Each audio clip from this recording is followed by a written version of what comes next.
Hello bachon, let's read the question. The question says the plates of parallel plate capacitor have an area of 90 centimeter square are separated by 2 mm. The capacitor is charged by connecting it to a 400 volt supply. The density of the energy stored in the capacitor is epsilon note की value हमें given है.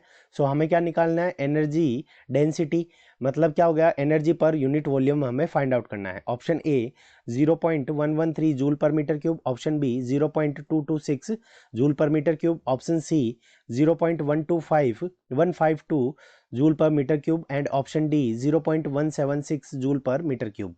सो हमें निकालना है energy per unit volume. सो इस question को करने के लिए हमारा जो की कंसेप्ट हो जाएगा, सो सबसे पहले हमारा की कॉन्सेप्ट. अब की कॉन्सेप्ट के अंदर हम क्या निकालेंगे, सबसे पहले टोटल एनर्जी कितनी स्टोर हो रही है उसके अंदर, कैपेसिटर के अंदर, उसकी वैल्यू फाइंड आउट करेंगे. तो अगर कैपेसिटर का कैपेसिटेंस अगर सी है तो एनर्जी उसके अंदर जो स्टोर होगी वो हमारी क्या हो जाएगी, half C V square. Half C V square, ये हमारे पास में क्या आ गई, एनर्जी स्टोर्ड. अब देखो हमें यहाँ पे इसके अंदर, इस क्वेश्चन के अंदर कैपेसिटेंस की वैल्यू नहीं गिवन है.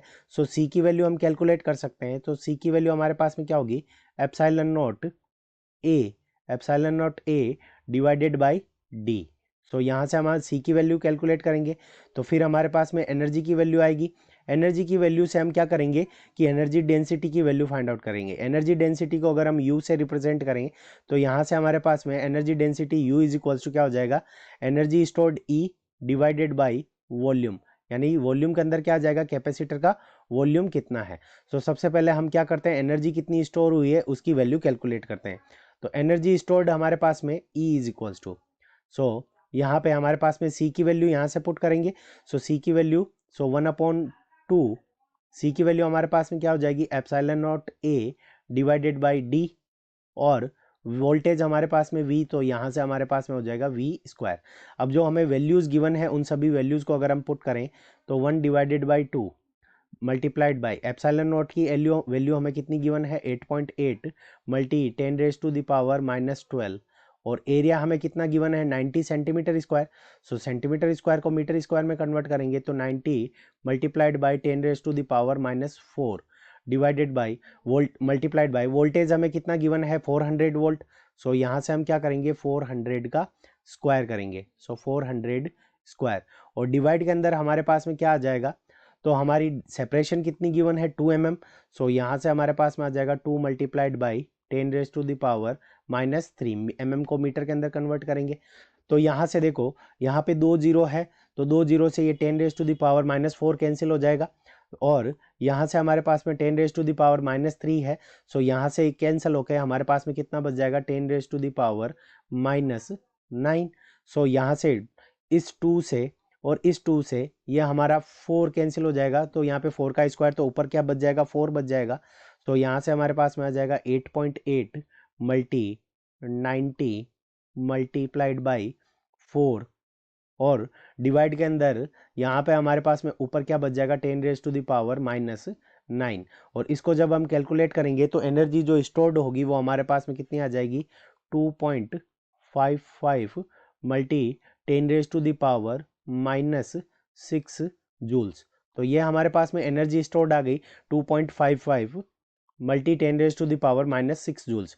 तो ये एनर्जी स्टोर्ड आ गई हमारे पास में. अब देखो हमें क्या करना है कि एनर्जी पर यूनिट वॉल्यूम निकालनी है.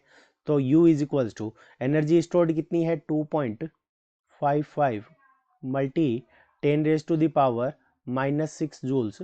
और डिवाइड के अंदर हमारा वॉल्यूम क्या हो जाएगा, तो हमें क्या दे रखा है, प्लेट का एरिया दे रखा है. तो यहाँ पे एरिया 90 मल्टीप्लाइड बाई 10⁻⁻4 और मल्टीप्लाइड बाई हमें सेपरेशन कितना गिवन है, 2 mm. तो 2 मल्टी 10⁻⁻3. सो यहाँ से हमारे पास में जो वैल्यू आ जाएगी U इज इक्वल्स टू, तो U इज इक्वल्स टू हमारे पास में क्या आ जाएगा, 10⁻⁻4 10⁻⁻3. तो यहाँ पे ऊपर हमारे पास में क्या बच जाएगा, नीचे यहाँ पे 10⁻⁻7. तो यहाँ से नीचे हमारे पास में 10⁻⁻1 बच जाएगा और यहाँ से ये 90 कैंसिल हो जाएगा. तो हमारे पास में जो वैल्यू आ जाएगी वो आ जाएगी 2.55 डिवाइडेड बाई 9. और इस वैल्यू को अब जब हम कैलकुलेट करेंगे तो एनर्जी स्टोर्ड पर यूनिट वॉल्यूम यानी एनर्जी डेंसिटी हमारे पास में कितनी आ जाएगी 0.113 जूल पर मीटर क्यूब। तो यहाँ से हमारे पास में जो एनर्जी स्टोर्ड पर यूनिट वॉल्यूम एनर्जी डेंसिटी कितनी आ जाएगी 0.113 जूल पर मीटर क्यूब। अब देखेंगे कि ये हमें कौन से ऑप्शन के अंदर गिवन है। सो ऑप्शन ए के अंदर गिवन है। So option A is the correct answer of this question. I hope you understood it well. Best of luck. Thank you.